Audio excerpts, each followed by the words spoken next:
All right, folks, coming up on Roland Martin Unfiltered for Monday, March 25th, 2019. No, we're not leading with the Mueller report. Why? Nobody has read it. We're leading with Florida, where the Republicans in Florida are trying to screw the formerly incarcerated out of the right to vote.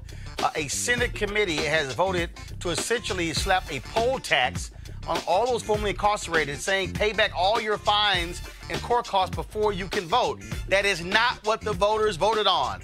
I told y'all Republicans were going to screw around with the right to vote. It was not going to be simple. We'll explain to you. Another cop acquitted on charges of shooting and killing a young black man, this time in Pittsburgh. Students today took to the streets to protest what took place. We'll talk with Rob Taylor, managing editor of the New Pittsburgh Courier, the new black newspaper there.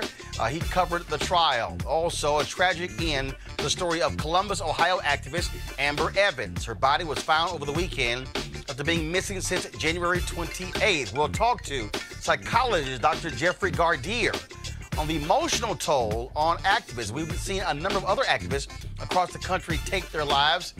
We'll talk about that with Jeff Gardier. Trump's Attorney General Bob Barr sends a 4-page letter to Congress with his own summary of the Mueller report. No one has actually read the Mueller report except the folks in the Department of Justice. So why are people assuming Mueller reported one thing when we actually don't know that?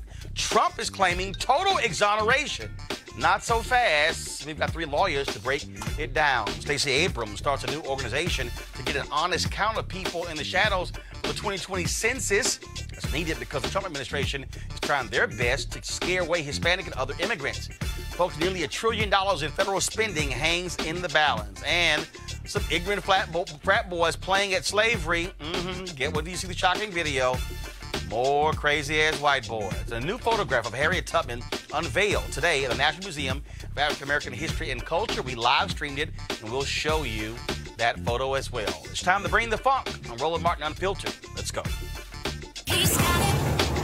Whatever the miss, he's on it. Whatever it is, he's got the scoop, the fact, the find. And when it breaks, he's right on time, and it's rolling. Best believe he's knowing. Putting it down from sports to news to politics. With entertainment just for kicks, he's rolling. It's on go, y'all. It's Roland Martin, Rolling with Roland now. He's funk, he's fresh, he's real, the best, you know he's Roland Martin now.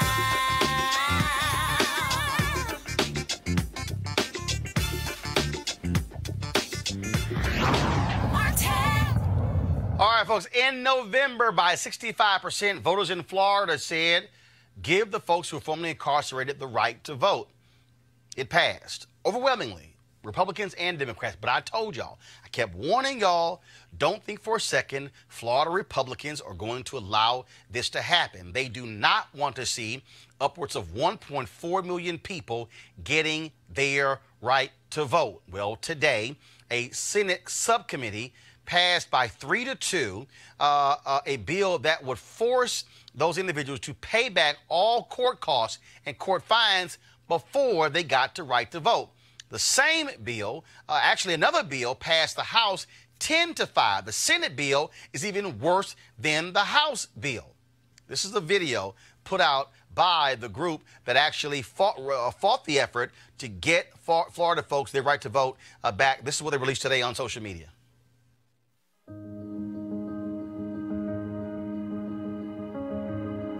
Amendment 4 changed everything for those of us on these steps. Last year we were here without a voice. This year we're here with a voice. And people want to know, hey, what are y'all doing while you're here? It's simple. The completion of sentence is an issue that's being debated, and we know that the standard already exists. And if there's a move to go beyond that, that is an unconstitutional move, and we will advocate against that.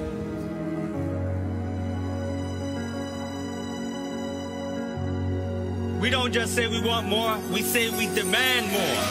We have a vote, and that vote is our voice. Last year and many years before that, we went to individuals and said, your voice is my vote, because I can't vote. Today we say our vote is our voice. As we go into our meetings today, as we see our elected officials, we're going to remind them not just why we're fighting, but who we're fighting for our families, for our children, for our communities. And we're going to remind them that they should be fighting for them too. As we go and meet with them, we will tell them that failure to eliminate the barriers that limit us impact the communities they serve. And if they fail to represent the communities they serve, we will find someone else who will. Well, folks, that's actually what's going to happen. Andrew Gillum, of course, who lost his bid for governor of Florida, this is what he had to say today in a statement that was released. The legislation advanced today in committee in the Florida Senate puts a price on restoring the right to vote. It is unconstitutional and it is wrong. Last year, Floridians overwhelmingly passed the largest expansion of the right to vote since the Voting Rights Act. I am proud Floridians stood together and agreed we would not judge each other by our worst day. And yes, we knew exactly what we were voting for. To those lawmakers who are advancing this misguided bill, you may not respect the wishes of the people, but this is a democracy and you must follow them. We, the people, will make sure of it. Also, of course, the Florida Democratic Party, they're also weighing in. Just a few moments ago, they released a statement, and this I'm going to pull it up here. It says, today, Florida Democratic Party Chair Terry Rizzo released this statement. Today, Republicans in the state Senate voted to overturn the will of the people and violate the constitutional rights of returning citizens. This bill is an unconstitutional poll tax that recalls the darkest moments of our state's history. And let's not forget that the roots of today's crisis lie with Governor Ron DeSantis' refusal in December to implement Amendment 4. Joining us right now is someone who's been very involved in this. He's been focused on it. Neil Volz, the Florida Restoration Commission, their policy director. Neil, welcome to Roland Martin Unfiltered. Hey, thanks, Roland, for having us. I never trusted the Republicans. I knew this was going to happen. And so what you have, so explain exactly what happened in the Senate, because I was texting Sheena and Desmond earlier, and they say that the Senate bill is worse than the House bill. Yeah, I mean, what you've got are two different bills that have problems all over the place. And, you know, and there were moments that you thought possibly some amendment that had been offered by Senator Bracey, is a Democrat from Orlando, great guy, that maybe, just maybe, we'd see, you know, some semblance of bipartisanship, and it didn't happen again. And it just saddens me, man, thinking about all the lives impacted by these policies and the fact that we just can't move forward in a way that the people spoke in November, which was based around unity and the restoration and second chances, and something that we all could get behind. And now it's turning into this partisan food fight. And again, you're talking about the numbers here, and they're trying to use your own words against you. They're trying to say that in the Supreme Court that the Florida Restoration Commission, that you guys said that paying back fines could be a part of this. So explain that. Yeah, I mean, what they're basically doing is playing word games, Roland. It was very clear before the court that the general counsel was talking about a sentence given by a judge, right? And the judge, it guides these processes, right? We all know that in Florida, you can get all kinds of fines. You can get court costs that the judge didn't even give you. And so they're trying to take some things out of context to basically say that, we were making blanket statements about all fines, blanket statements about all costs, when clearly we were talking about costs associated with what the judge gave in terms of a sentence. Now, maybe we could have been more clear. Let me just we're a Second Chances campaign. We don't believe that we're perfect. So let me even come on air and say, maybe we could have been clearer. But they're missing the point. You know, this is about the expanding democracy and allowing people to become part of their communities. It's not just some sort of political science exercise. Last question for you. What is next? Obviously, it goes to the full Senate. Is that correct? Or it then goes to the full House? Has DeSantis said that he's going to sign this if it passes the House and the Senate? He has. He has not weighed in on any specifics yet. There are a variety of different committees that it still needs to work through in both the House and the Senate. So we had dozens of returning citizens, people with past felony convictions from all over the state present today, and we're just going to keep that pressure on. We're going to keep sharing stories and talking about why this really gets to the heart of democracy in the state of Florida. All right, then. We certainly appreciate it. Neil Votes, thanks a lot. I want to right now introduce my panel. Thanks. Thank you, Robert Patillo. Of course, he's a civil rights attorney. Also, we have, of course, Dr. Julian Malveaux, economist, president emerita, Bennett College. Michael Brown, former vice chair, DNC. Robert, I'll start with you. Again, Republicans were not going to just stand pat and see 1.4 million people added to the voter registration rolls, knowing full well that could imperil their supermajority in the legislature and also impact 2020 and Donald Trump. And Desmond and Sheena Mead, who fought for this, I said, look, don't think for a second that this is just because it passes, they're going to take it lying down. What they're trying to do here is do something that the voters did not specify.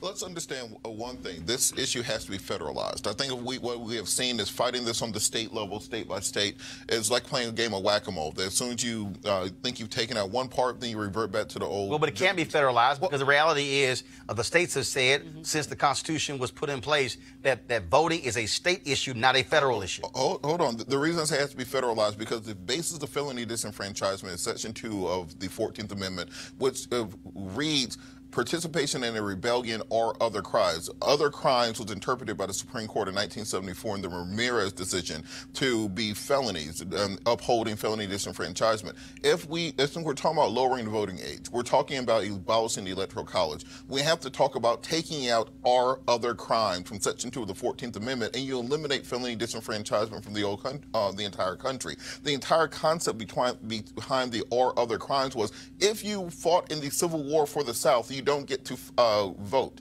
That was the original intent of the drafters of the 14th Amendment, and that has never been addressed by any political party to fix a typo which has stopped tens of millions of black folks from voting for the last century or century and a half. So that's something, as we're going to this 2020 rubric and figuring out what the platform is going to be, that has to be part of what we're discussing. We're talking about all these other high-minded issues. Eliminating 3 words could put millions of people back on the voter rolls as soon as it's done. But the problem, Julian, you've got a conservative Supreme Court. You got Trump trying to put as many federal judges on the bench as possible. That's not what they want to see. And what you have consistently seen here are Republicans who are trying their best to, frankly, shrink the number of voters. And again, they do not want to see 1.4 million people add to the voting rolls in Florida because that totally changes the battleground state of Florida in 2020. As Frederick Douglass said, power concedes nothing without a demand. It never did, it never will. Those who want freedom without agitation want the ocean without its mighty roar. What the Sheena and her husband did is they changed basically the equation. What the Florida Republicans are doing is trying to take about power concedes nothing without a demand. What needs to happen, I think the federalizing issue could be an issue, but I think we have to look at the state of Florida, a swing state, a state that we will see all kind of chicanery with voting. We have to look at this, and we have to really look at basically the pushback. You were right when you basically said y'all don't get too complacent because everybody was celebrating, clapping. Right. You've got 1.4 million more people. Well, these 1.4 million are going to be basically sliced and diced with this legislature, and this has to be, fought. Michael, what's even more shameful, this was a change to the state constitution. And so what they thought was we changed the state constitution, and then that's the victory. Legislature is coming back and doing exactly what Republicans have done in other states. Voters vote one way. Legislature says, you know what? The hell with y'all, we're going to change it. I remember that episode, Roland, when you and I talked about that it wasn't going to be this easy. It was great that it obviously passed on the referendum. But this is still, yes, clearly there's a legal argument. Obviously, you got to follow the Constitution. I get it. But it's also political messaging. And there's still more white returning citizens in Florida than there are black. Right. But it's making it seem like this is a black thing. And whenever you got to make it seem like a black thing, folks in the Panhandle. Oh, yeah. So it's a whole, Florida's not just South Beach, Miami. It's a whole another rural part of the state. So you see all these black folks, oh, these are the folks that are going to be voting. And there's racial messaging, political messaging, and that's kind of what we're doing. And this is why when it comes to voting, at Congressional Black Caucus last year, it was a panel of all these civil rights organizations, and I said on voting, I said, y'all have got to stop making this a black thing. I said, because you got to say to these young white voters and to these elderly white voters and to these white folks who are gone to prison who can't vote as well, and this is screwing you.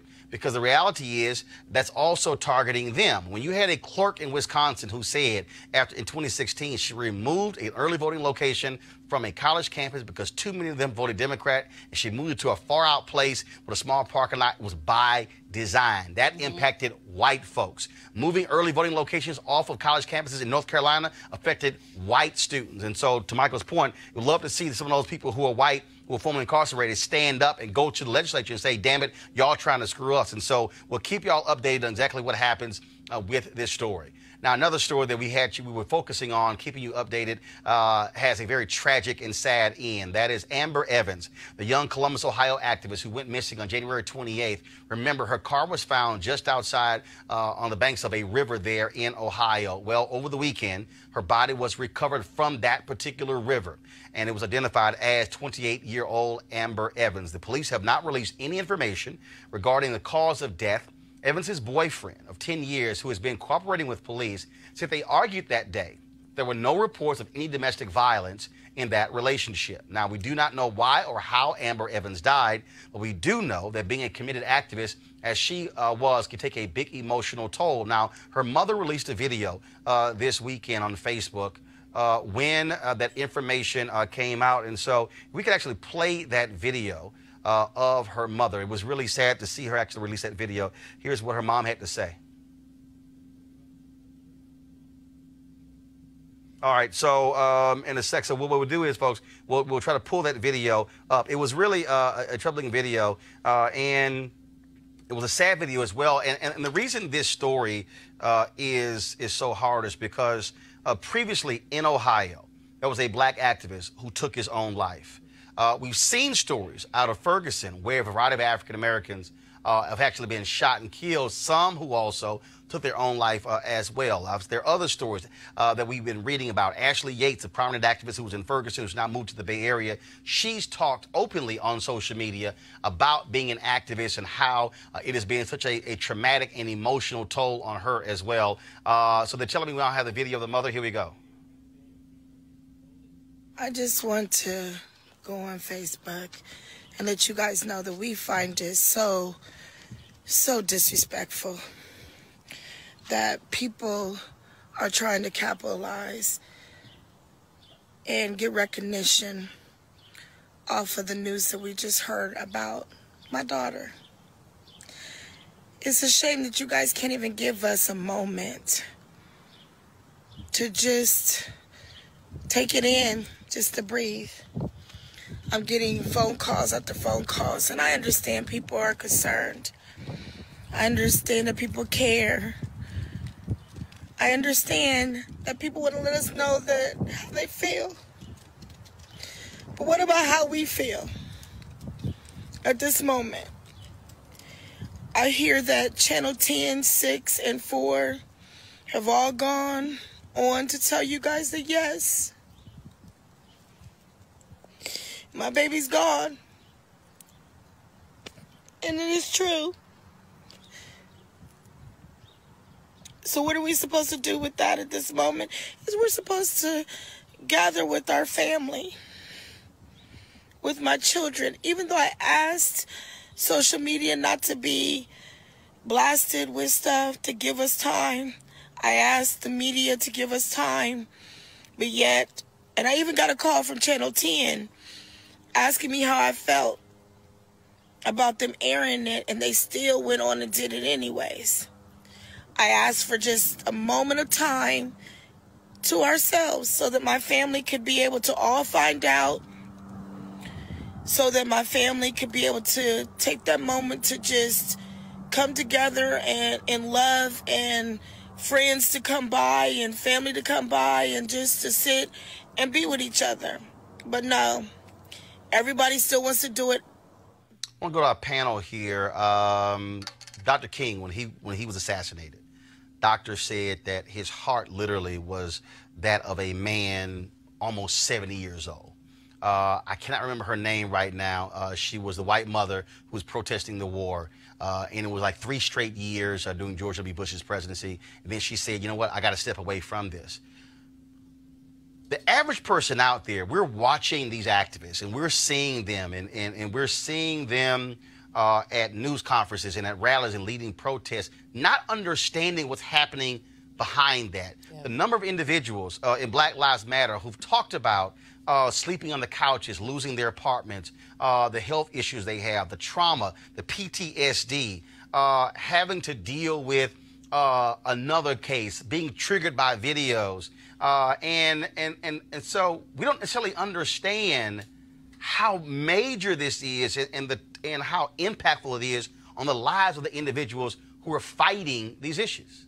Roland, you know, the stress will kill you. Simple stress will kill you. These folks are under enormous stress, and they're young people who are making a difference, but they're making a difference often without being affirmed. Many of them don't have full-time jobs. How do they live? I mean, they talk, you know, the couch surfing, you know, they're going from city to city. You know, you talk to some of them, their commitment is unassailable, but the stress is also inexplicable. And I think that there's not enough empathy for them and not enough empathy for the ways that they live. We saw with the, after the Parkland, two young people. Now we have two partners who committed suicide. There also were students at the Columbine who survived, who also committed suicide as well. And this is a combination. And then today, at a town hall in Connecticut, the father, one of the Sandy Hook children, he committed suicide at the town hall. And, you know, again, we're not dealing with the stress of what these people have to deal with. And as I said, stress will kill you. These are very young people who have not fully formed their identities, but they're stepping up. I want to pull in Dr. Jeffrey Gardier, who joins us right now. So, Dr. Gardier, a lot of these activists, young folks who saw an issue, they want to get involved. Then all of a sudden, it continues and it continues, and they look up and it's a year or 2 or 3 years later, then all of a sudden it comes crashing down on them. I remember reading Harry Belafonte's autobiography, his memoir, where he talked about sending John Lewis and Fannie Lou Hamer and some other activists to an African country on vacation because they need to get away. And for a lot of people, we don't think about the need for activists to get away because of how stressful and difficult this work is. That's right, because it's not just about being able to get a message out there. In many ways, maybe their catharsis, especially when we're looking at the youngsters involved in Parkland, that massacre. But once they are out there, they're up against not just getting a message out there, they're up against trolls, internet trolls. They're up against politicians who are dead set against what it is that they're doing. They're up against populations of people who see them as enemies. They're up against conspiracy theorists. So the stress and the pressure, as Julianne Malveaux has said, is just absolutely enormous. At the end of the day, these are still children. And I think many of us fooled ourselves into thinking, we got the formula. The formula is if they've been through one of these shootings and they become activists, that will do it. But that can add on a lot of stress, a lot of pressure, and they still need to get that therapy. They still need to be treated therapeutically, and we have to stop treating them as adults. They are still children, even though they are doing some amazing things out there. So, Doc, what do we do? So what systems should be in place? Because, again, when we talk about the civil rights movement, the Black freedom movement, the reality is if you look at most conversations, you don't have discussions about self-care. They were just figuring out as they went along. Now it's a whole different set of issues. Now you also have individuals who are attacking activists on social media. They are going after them in many ways. Some of them have been sued by municipalities as well. And so it's a whole different set of issues that they're now dealing with. And so, you know, what systems should be in place for them? Because unfortunately, and this is one of the things I kept saying to Black Lives Matter activists, when you don't have organizational infrastructure to provide those things, you're sort of out there long winging it. Yeah, absolutely. So one of the first things I think a lot of the activists need to learn about rules of engagement. What are the things that they need to avoid? Where do they find their strength? I think that's very important. You put the other part together, Roland. It is about the self-care. When do we take a break and be able to rest? When do we rest our souls and our minds? And another thing that we need is, of course, being able to debrief. What does it feel like to be that activist? What does it feel like to be attacked all the time? What does it feel like to do impossible work? So that needs to be discussed. It's part of a therapy, but it's part of a catharsis, and it's part of sharing. And you can't be a hero and shero just by yourself. It has to be the community. And last question for you. What should also be taking place in terms of from one activist to the other? Because, again, we've seen a number across the country.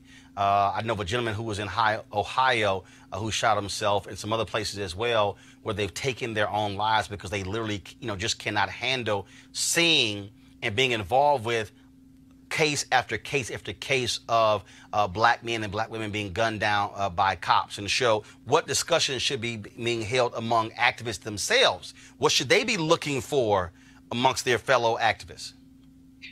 They should have some sort of a bond.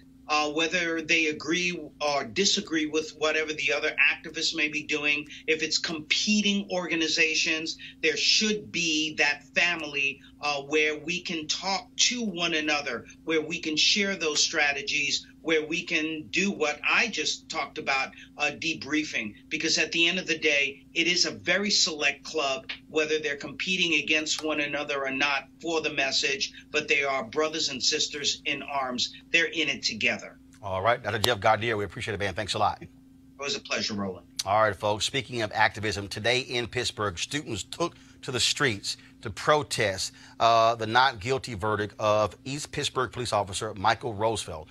He was charged with criminal homicide. His trial ended on Friday. Again, he was found not guilty in the shooting death of Antoine Rose, an African-American who was stopped in June of 2018. He was running away after the car he was in was stopped by police who were investigating a drive-by shooting. Rose was shot in the back. Folks, this is video of that, and it's quite disturbing, so we just want to warn you in advance. This is video of that shooting.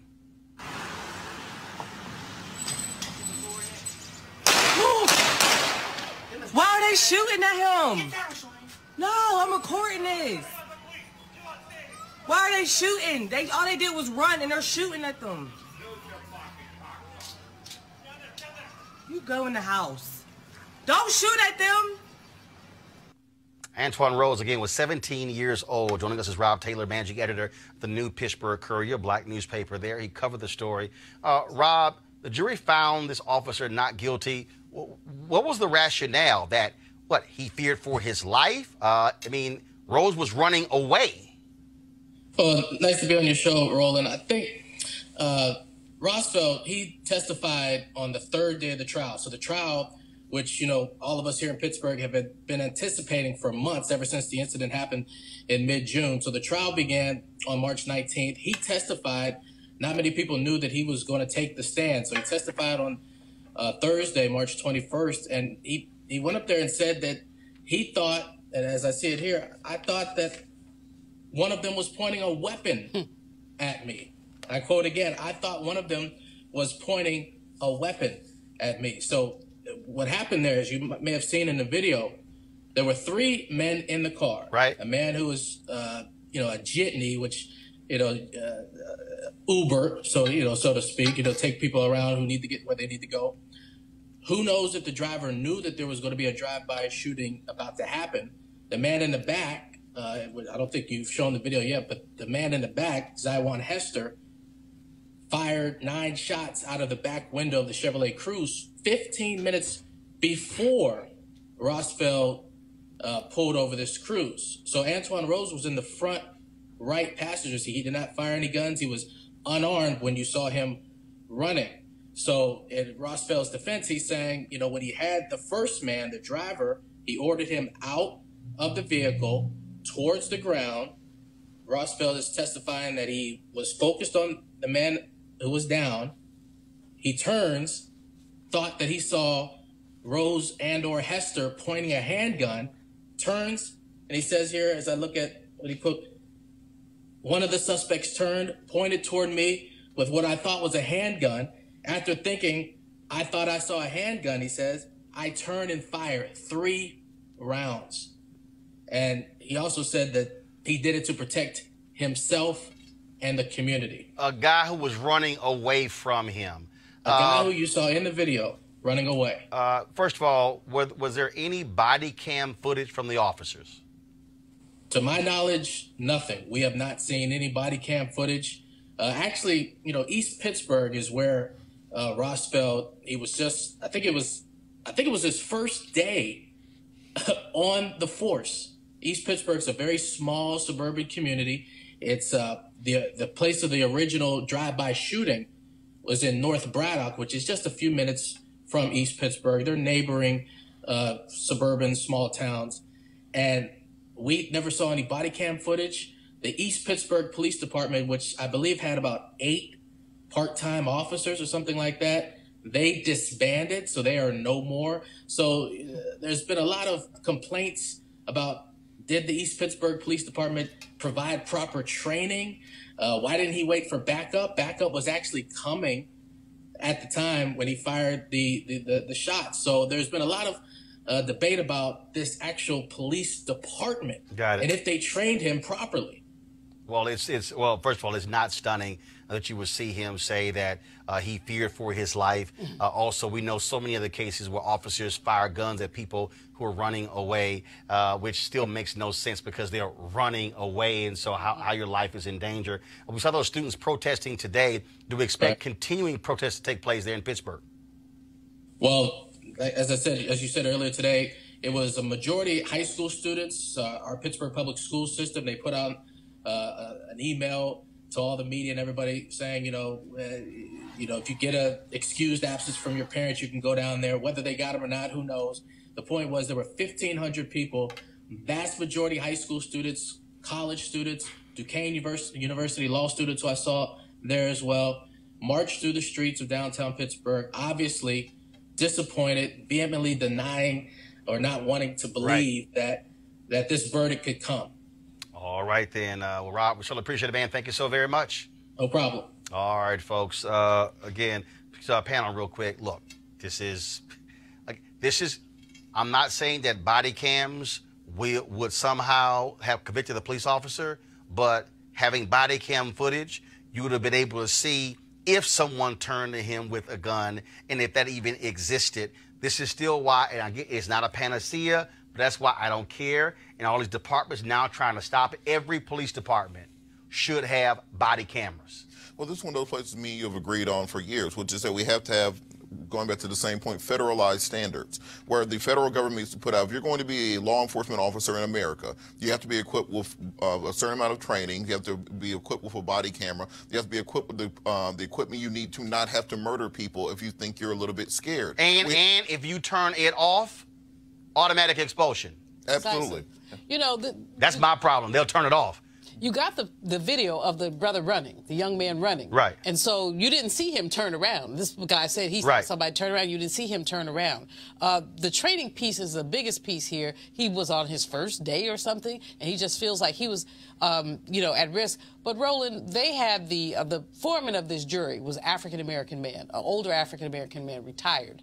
I don't want to call the man Uncle Tom. But I would like to say... You just did. Yeah. No, I said I didn't want to. Okay, no, but what's the basis? What? What's the basis? Of me calling him Uncle Tom? Yes. Doing his Mr. Bojangles thing on camera.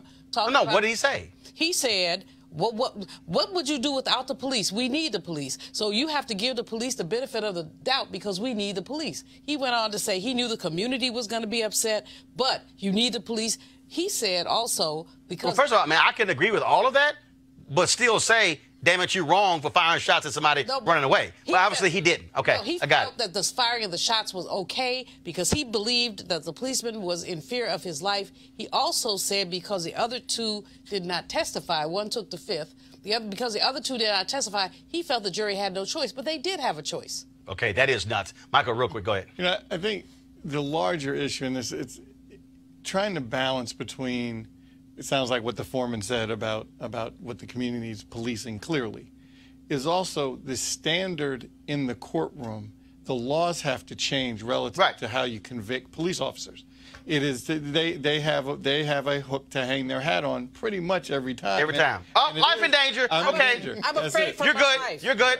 I mean, that's what it is. Running, but I'm That's what afraid it, for my right. life. That's what it is. Real quick. Well, just tying this in with the last story about activists and the suicide rate, we have to teach these young people in the streets how to take that into city council, into the state legislature, get laws changed, because often what depresses you when you feel like nothing is happening, nothing is changed, teach them how to make a real change. Well, so real quick here for us, breaking news. Go to my iPhone, please. This is from TMZ. Big W over DeRay McKesson. This is Janine Pirro on Fox News. Of course, DeRay McKesson sued Janine Pirro in a defamation lawsuit. She said on the air that he was to blame for the violence during a Baton Rouge protest. The judge ruled that she could not defame him because her comments were protected by the First Amendment. This judge, the judge didn't exactly paint a flattering picture of Pirro's commentary, saying Pirro's lack of temperament and caustic commentary is what she is known, celebrated, and frequently criticized for. He added, while the court might not agree with or condone her behavior or rhetoric, the law protects her expression of opinion. And so that was a defamation suit tossed out of court. DeRay McKesson filed against Fox News and Janine Pirro. Going to a break. When we come back, we're going to talk about the Barr report, not the Mueller report, because we haven't seen it or read it. That's next. Roland Martin Unfiltered. You're either going to help run it or they're going to run it for you. In order to get anything done in this world, we have to work with the system that's there.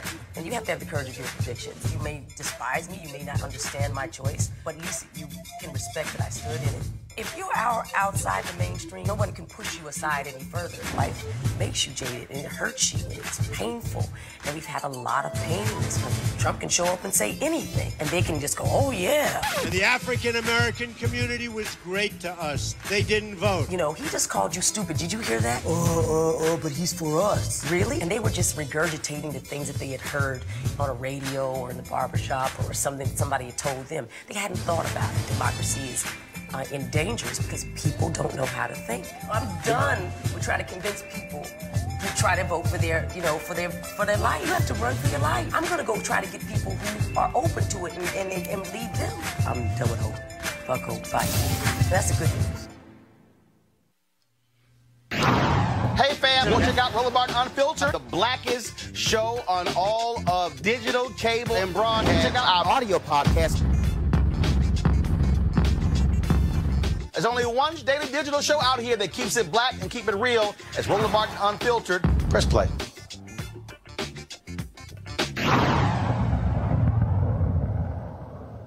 The Eric Alexander interview will be at 7 p.m. Eastern on this Friday. All right, folks, let's talk about the Bob Barr report. Okay, Robert Mueller gave the Attorney General his report on potential Russian interference in the election on Friday. Bob Barr released a 4-page letter to Congress on yesterday. Also, him decided that it was an obstruction of justice. All of these commentators have been talking about the Mueller report, how long it is and how it exonerated Donald Trump, the White House. They are all excited. It was supposed to be about, of course, whether or not Trump or members of his campaign conspired with the Russian government in the 2016 election. Now, Bob Barr says, Mueller says that they found none of that. And also, what's up with the obstruction of justice? Barr concluded there was no obstruction of justice. Now, no criminal charges, but no exoneration either this morning on the Tom Jordan Morning Show. I talked with A. Scott Bolden and Monique Presley about this very issue, and I asked Scott about Donald Trump's victory lap.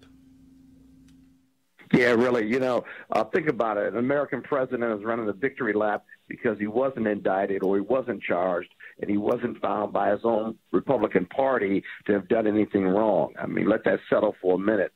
Secondly, it wouldn't be a victory part. This is not the end of the investigation. In many respects, it's the beginning because, one, that 800-page report is going to have to come out. You're going to have to give the people what they want, but Congress is going to pursue it with vengeance, if you will, because bad conduct, unsavory conduct may not rise to a level of criminality, but it certainly can rise to the impeachment process. And so look for more from this, but we got to get the report because the facts behind the decision of Barr and Mueller is really, really super important. I mean, the attack on our democracy, it goes to the core of our election and independent elections and values. And so there's going to be more over this over the next 2 years, trust me. Monique, collusion. Preet Bharara, the former U.S. attorney there in New York, he said on Good Morning America, on collusion, the case is closed. On the issue of obstruction, we're sort of not done. Mueller did not really, based upon what we know, again, Barr's interpretation, 4 pages. Mueller did not take a side. No, he didn't. And in my mind and in my experience, that adds credibility to Mueller's report. It doesn't take from it, because what you want is a special prosecutor that is going to look at facts and give you exactly what has been found and not overreach. Now, what the United States Congress does with those facts is up to them in doing their due diligence. He did the part that he was supposed to do with the information that he had. And I think once we see the 800 pages, we'll figure out that everybody with the last name Trump still has some problems. So because we can't find collusion somewhere in the code based on these facts, doesn't mean, one, that the president didn't obstruct. We know he did. He said so on national television. And two, it doesn't mean that Congress doesn't still do their job, right? And then we wait for the Southern District of New York to do its job. We're working hand in hand. Mueller found things that weren't part of his purview and passed them and referred them on to the Southern District. The Southern District picked them up, investigated them, and now they're starting to bring charges. So we're not near a conclusion. Hey, guys, let's remember one other thing, too. The state of New York is also investigating. That's where Donald Trump lived, worked, and ran his campaign. My former classmate in law school, Tish James, who's the new attorney general, is certainly looking at it, and they're looking at his insurance practices, his tax practices, and his real estate development practices. The other thing I want to say about Mueller, if I may, and I tend to disagree with you here, is that, you know, Mueller's job was to investigate and reach some conclusions, right? Obstruction, the charge, is one of the few, if not only, charges in the federal criminal code where you don't have to complete the crime. That is, you can attempt to obstruct. And I don't understand how Mueller concludes or is inconclusive on whether he even attempted to obstruct, because of what Monique said. We know what he said. We didn't have to interview him. He said it on national TV, and he fired Comey. And he can fire Comey to obstruct justice, even though he's got a right to do it. So there's more to come on this, and that's really where you're going to see the House focus on the facts in support of that. And perhaps if they get to impeachment, that'll be the leading charge for them if they decide to file those articles of impeachment. This is being framed now. So, Robert, I'll start with you. Again, all these people saying what the Mueller report says, in the Barr letter, he paraphrased, no complete sentences, paragraphs. We don't know what the hell Robert Mueller said. We have Bob Barr's interpretation of what Robert Mueller said. Well, it's unlikely we're ever going to see the full report, primarily because it will be improper to uncharged individuals to have all their information and all the facts and circumstances leaked to the public or sent to the public. Why? Well, let's say you're just some dude who works at Trump Tower, and you were interviewed by Robert Mueller, and now they put all of your information out there to the public. You had nothing to do with it. You weren't charged. When you say all your information, you mean private information? Private information. Like your address and phone number? It can be redacted. Or even things that were gained during the investigation that could be hurtful, harmful, embarrassing. You weren't charged as a criminal. You haven't done anything criminally wrong. So why should this information about you be made public? So a summary can be made public. Please. We'll see portions of the redacted report made public. We're never going to see the entire thing. But I do think for a lot of people in the media who have turned this into the biggest story on earth, most voters don't care. Most people do not walk around every day worrying about what Robert Mueller is about to do. Hold up. See, so let's move on to the bigger issue. No. See, right there. Hold up. This is the mistake that we make when we say, when I hear most voters don't care, people aren't walking around every day talking about this here. No. I do believe fundamentally, as a country, it is critically important to get to the truth as to whether or not you had a presidential campaign colluding with a foreign entity to impact a presidential election. That is, so remember, the president of the United States, when that person is sworn in, they are sworn in to uphold and protect the Constitution against enemies, foreign or domestic. And so it's not a question of, well, folks walking around. First of all, people walk around every day or worrying about all kinds of stuff. I could apply that to nearly everything. There's no one thing that every voter or majority of people are just worried about every single day. But it still is an issue. It is an issue, Roland, and the thing about it is, as you said, I mean, you opened the show up absolutely correctly. No one has seen this report. So the fact that Barr has summarized 800 pages into 4 suggests that there's a whole lot of stuff. You know, they say the devil is in the details, and you tell the devil is there with this. From 800 pages of 4 represents like giving us 2%. 2% of what's out there, and his interpretation of the 2%. So people may not be thinking, this is not top of mind for everybody, but it is on their mind, because what we know is that our democracy has been compromised. We know that there was collusion. You say, someone's going to say there isn't, but the man said it himself on television. And Scott and Monique are absolutely right in terms of talking about the fact that Mueller has probably pushed things downstream to the southern New York district. But here's the thing. I'm concerned that there was some interference, because it seems to me that Mueller could have made more conclusive statements. And maybe he did, and we just haven't seen it. Well, here's the deal, Michael. I think what you have here is Mueller, whose job was to go through all of this and essentially hand this over to Congress. The thing that people I still keep missing, impeachment is not, and this is where the Trump people, for obvious reasons, kept trying to make this out to be a criminal issue. Impeachment is not a criminal issue. It is a political standard. The idea of obstruction of justice, this idea that, well, you can't indict a sitting president. Bob Barr weighed in on this. Bob Barr said before he became Attorney General that there was no case for obstruction of justice. So you have the guy who said before he got in that, there's no obstruction of justice, who has now concluded there's no obstruction of justice.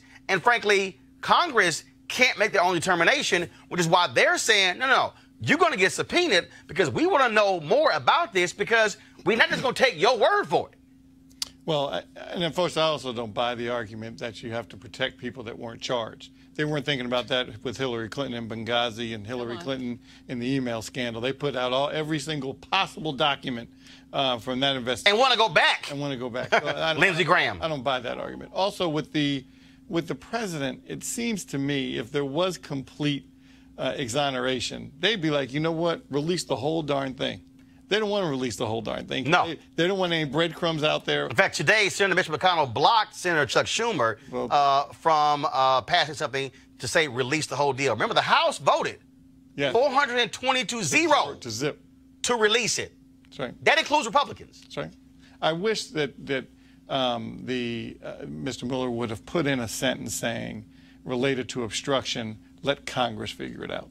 But here's the deal, though. And that could be in there. We don't know. Correct. That could be in there. And that really is part of the issue, Robert, what we don't know.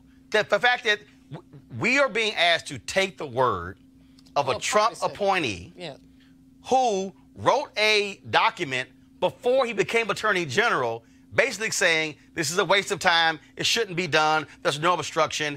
That's essentially making your mind up before you actually got to be the referee for a game. But this is the issue. We say we need to find out what the facts are. Robert Mueller's been investigating for 2.5 years. Right. We spent $35 million, 19 lawyers, hundreds of FBI agents, thousands of pages of documents. If that hasn't turned up the obstruction and the collusion that people are looking for, what else are we? Wait. But here's a problem, though. Mueller did not make an opinion on obstruction. Okay? His task was not specifically just obstruction. First of all, there are a number of people who he did get indictments from. Also, a number of people also convicted. The other issue that you have to raise is they asked the judge to delay the sentencing of Rick Gates until May. How do you stop an investigation and a sentencing for somebody is still 2 months away? There has to be a reason why you want a delay of the sentencing. That says you still have some work to do.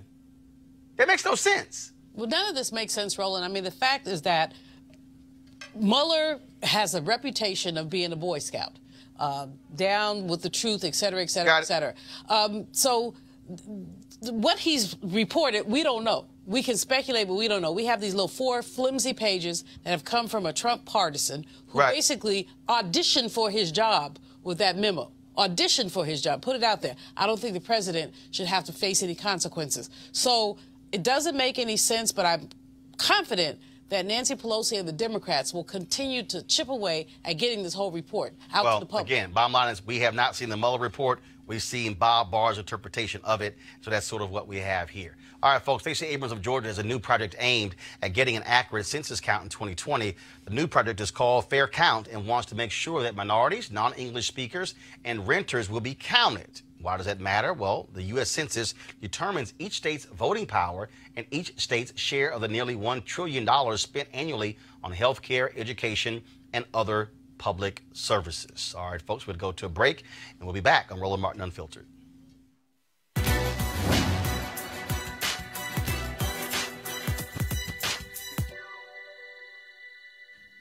You can't win unless you learn how to lose. Basketball star Kareem Abdul-Jabbar.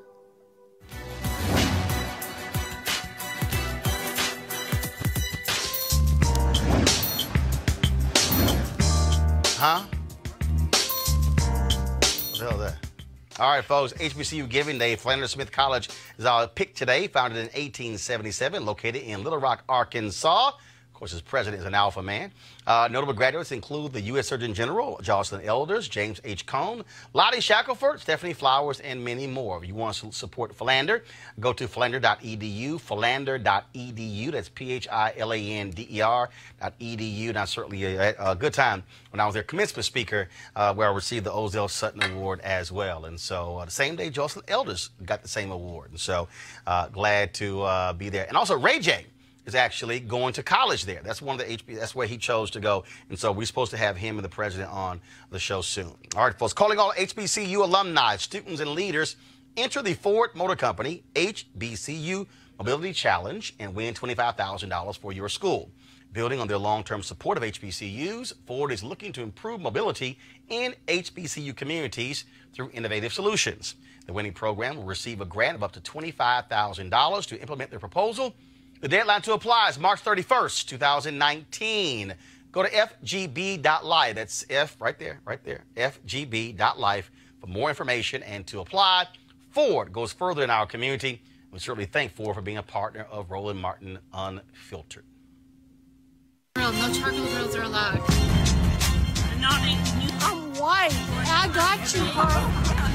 Illegally selling water without a permit on my property. Whoa! Hey!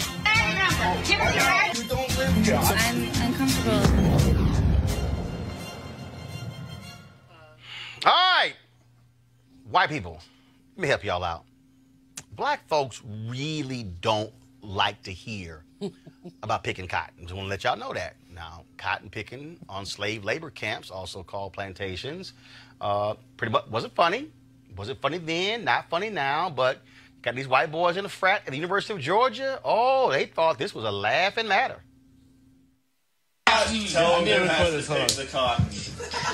Pick my cotton, bitch. I'm not black. Wait, say what? My cotton, bitch. Pick my cotton, bitch. Pick my cotton, bitch. Well, you're not using the right words. Pick my... Wait, get a video of it. Pick my cotton, nigger. Well, the four frat boys used to be frat boys. They were expelled by Tau Kappa Epsilon. The chapter is also being suspended. The university condemned the action, but so far, those idiots are still in school. Yeah. I'm just saying. I mean, there should be zero tolerance for this nonsense. First of all, who is their mama and daddy? Who is their mama and daddy? Who sent them to school to think that they were supposed to do that? That's A. Oh, if they did it, because that's their mom and daddy probably said that's how they were raised. Like, it's all good. But the school should have a zero tolerance for this kind of stuff. This is 2019. I mean, come on now. This ain't 1964, anything like this. The school should be ashamed. The president should be ashamed. Student affairs should be ashamed. That's reprehensible. I went to a majority school. And the excuse I guarantee you they use, oh, we were drunk. And that's supposed to be the excuse. So you can regulate your drinking? Of course, that's just ridiculous. That excuse is just ridiculous. But that's their excuse. Of course. Oh, we were drunk. We didn't know what we were doing. We were just having fun. I guarantee you that's what they said. When in fact, Robert, when you're drunk, actually, your real intent actually comes out when you're drunk. What's it called? Liquid courage. Liquid courage. And as a resident Georgian on the panel, having gone to plenty of frat parties at UGA, that is par for the course. There's nothing surprising about this. It's just the fact that this generation now feels the need to put every dumb thing they do on the internet. But that's the only reason this is coming to light. They've done worse in far. No. What he's saying is what I agree with. I agree. I have great appreciation, white people. I thank you. I thank you for recording this. Because what y'all have done is provided me a daily segment of crazy-ass white women and crazy-ass white men who do crazy stuff. In fact, we have so many videos of crazy-ass white women and white men, we can't even get to them every single day. We got to spread these suckers out. So I keep saying to all the white people in America, if y'all keep doing racist stuff, I want y'all to record it all. Because every time y'all do one of these and y'all lose your job, we're going to send a group of black people to apply for your job. And so I want y'all to keep doing it because y'all could end all black unemployment with your crazy asses. That's all I'm saying. A previously unknown portrait of Harriet Tubman was unveiled today at the National Museum of African American History and Culture. The founding director of the museum, Dr. Lonnie Bunch, he did the honors. And so check it out. 2, 3. Oh, it's gorgeous. A woman. Now the picture is from the 1860s when Tubman was about 40 years old. Now, most of the photos we see of Harriet Tubman when she was much older and she was frail. This is a very rare photo of Harriet Tubman when she's about 40 years old. If you want to view the photograph and visit the museum, visitors may walk up for entry without a pass Monday through Friday, beginning at 1 p.m. each weekday. That's, of course, a new time. No passes needed after 1 p.m. Monday through Friday, and so we certainly appreciate that. You know, I'll tell you right now, I have been, I've been to the museum several times. I've only been able to get through about 3 floors because for me as a student of history, I actually enjoy. I mean, I take my time and I'm really taking it in. And with people wanting selfies and stuff along those lines, you know, you can't. And so I need to go back to finish the other 7 floors. But it really is amazing when you look at the artifacts that are in there, but also the things that you just didn't know. You know, the economic history that's enshrined there is fascinating around the all-black towns. I mean, I thought I knew black economic history, and when you go down those lower floors, you just keep getting hit upside the head. One of my sisters came to D.C., and when they had the time passes, she said, give me a pass for every day. And literally, she went to the museum like it was her job. She went 10 o'clock in the morning, 9 o'clock, she's leaving the house. She was in line, and every day she was there all day. So I think she finally got it all. But one day she came back, and she's like, don't talk to me.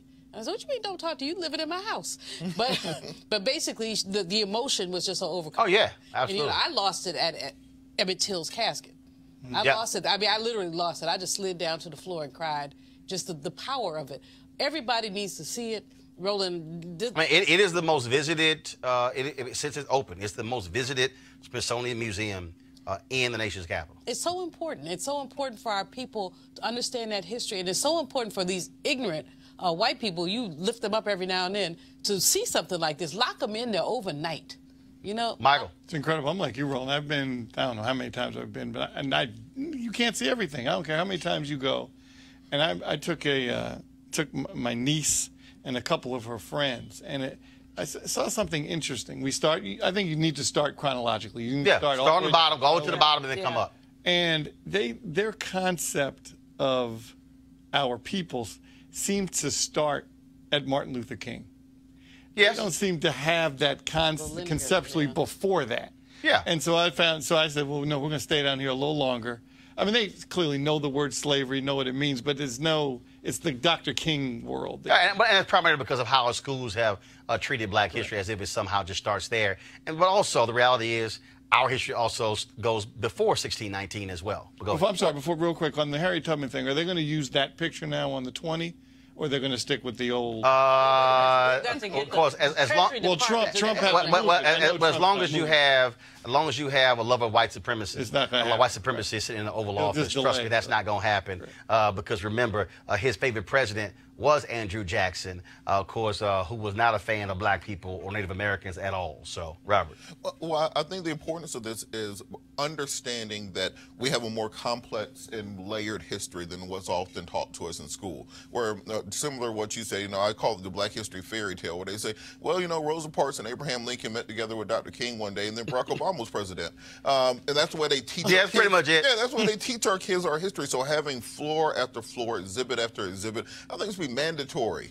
Like 4 years summer vacation to take a drop by and read these things, see these things. And I had an aunt who was born in 1888, died in 1996, grew up with her, and she could show us pictures of people who were slaves. She could so it's writing of people who were, it made it all real to us. It wasn't roots, it wasn't television, it wasn't this disambiguous dark term of slavery. These were human beings. And seeing Harriet Tubman in her 40s as a young, dynamic woman, understanding the humanity in her eyes and what it took for her to fight through those consequences, I think it can inspire this generation, as we were talking about earlier with the young people and activists, to know your fight goes on. And I want to say this here, and only because, it's one of those things that most people don't know, and that is when the funding was approved for this museum, Republicans were in control of the House. And they were going back and forth, and initially, then Congressman J.C. Watts, his name was on the bill. And they were going back and forth, and Democrats said, no, we want John Lewis's name on the bill. And white Republicans were adamant, no, we're going to have J.C. Watts. J.C. Watts took his name off. And J.C. Watts said, the museum is more important than me having my name on it. Put Congressman John Lewis's name on the bill, and that's how the bill went through. And it's just important for us to that's just a little small point that, again, that could have got hung up. The initial money could have got hung up if his ego had gotten in the way. But he simply said, no, the museum is more important than that. Fine, take my name off, put Congressman Lewis's name on, let's move forward. That's such a great example of some of the bipartisanship that some of the black Republicans will exhibit from time to time. Not consistently, but from time to time. Tim Scott, South Carolina, from time to time will step up. Well, which is also why I keep telling black people, look, the reality is you have places where, look, Republicans were in control of the House and the Senate. You better know somebody on the other side. And I would rather be able to know J.C. Watts then, or Gary Franks, or Will Hurd, or Tim Scott. You might disagree on 9 out of 10 things, but you may have that one thing you do agree with. But I'd rather have somebody on the other side who I can at least talk to, who know a little something about what I go through, than somebody who's like, I don't know what the hell you're even talking about. So, hey, folks, tonight, the History Channel, they have a documentary called Jesus, His Life. And I'll be one of the folks who's going to be tweeting throughout the first 2 hours of that particular documentary. And so I'll be joining, of course, my man Joshua Dubois and others as well. And so episode 1 is called Joseph the Nativity, and the second one is John the Baptist, the Mission. And so I'll be live tweeting that. Check out the History Channel, 8 p.m. Eastern, so less than an hour. So I'll see you guys in just a little bit. All right, folks, we got to go. First of all, thank you to all of you who saw the Lisa Ray interview we did on Friday. First of all, it was a great interview. If you haven't seen it, go to our YouTube channel to check it out. Also, please don't forget, you can join our Facebook page, YouTube channel, as well as Periscope. Turn on your live notifications on every time we go live. You actually see us. And last thing, if you missed, okay, we only showed you a little bit of the video there. And I thought we were going to actually have more of a sound bite from Lonnie Bunch, but we didn't have it there. If you want to actually hear the program and Lonnie Bunch talk about this photo, go to our YouTube channel. We actually live streamed earlier the unveiling of that portrait. Why is that important? Look, there's only one show like this in America. It's a whole bunch of people who are sitting behind microphones, chatting about what other people do. We actually cover the news. We actually have covered the Amber Evans case. We had her mother on the show. You saw Jeffrey Gardier talking about black activists needing to have self-care. You see us talking about the Florida bill. That's why we do what we do. We need you to support us as well. Join our Bring the Funk fan club. Every dollar you give on our fan club, whether you give monthly, whether you give yearly, go to support this show. Thursday and Friday, we'll be in L.A. for the NAACP Image Awards, live from there as well. That's why this show is important for us to speak to our issues. Please go to RolandMartinUnfiltered.com. RolandMartinUnfiltered.com. Join our Bring the Funk fan club. I certainly appreciate it. Thanks a bunch. Cash App, Square, as well as PayPal. All ways you can give. All right, folks, y'all have an absolute great day. I got to go. Rocking my Astros. Holla!